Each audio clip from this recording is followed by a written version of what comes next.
Hi hello ನಮಸ್ಕಾರ ವೀಕ್ಷಕರೇ, ಈ ಒಂದು ವಿಡಿಯೋದಲ್ಲಿ ಕಾಂಪೌಂಡ್ ಕಾಲಮ್ಗೆ ಯಾವ ರೀತಿ ರಿಬಾರಿಂಗ್ ಮಾಡಬೇಕು ಅನ್ನೋದನ್ನ ಹೇಳ್ತೀನಿ.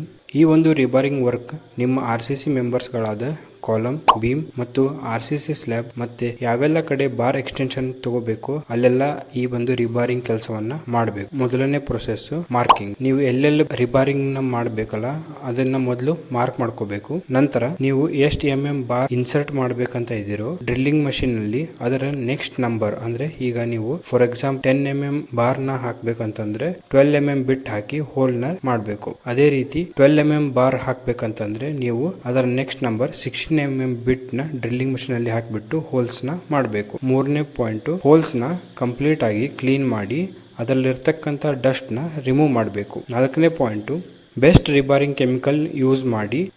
ಈ ವಿಡಿಯೋದಲ್ಲಿ ನಾವು MYK ಆರ್ಮೆಂಟ್ ಅನ್ನೋ ಕಂಪನಿದು ರಿಬಾರಿಂಗ್ ಕೆಮಿಕಲ್ ನ ಯೂಸ್ ಮಾಡ್ತಿದ್ದೀವಿ. ಯಾವುದೇ ರಿಬಾರಿಂಗ್ ಕೆಮಿಕಲ್ ಆದ್ರೂ ಅದನ್ನ ಯಾವ ರೀತಿ ಯೂಸ್ ಮಾಡ್ಬೇಕಂತ ಅದರ ಮೇಲೇನೆ ಕೊಟ್ಟಿರ್ತಾರೆ. ಅದೇ ರೀತಿ ಅಷ್ಟೇ ಪ್ರಪೋರ್ಷನ್ ನ ಯೂಸ್ ಮಾಡಿ ನೀವು ಕೆಮಿಕಲ್ ನ ರೆಡಿ ಮಾಡಬೇಕು. ಇಲ್ಲಿ ನಾವು MYK ಆರ್ಮೆಂಟ್ ಕೆಮಿಕಲ್ ಯೂಸ್ ಮಾಡೋದ್ರಿಂದ ಇದರಲ್ಲಿ ಬೇಸ್, ಹಾರ್ಡ್ನರ್ ಮತ್ತು ಟಿ ಏಜೆಂಟ್ ಅಂತ 3 ಸೆಟ್ ಆಫ್ ಕೆಮಿಕಲ್ಸ್ ಇರುತ್ತೆ.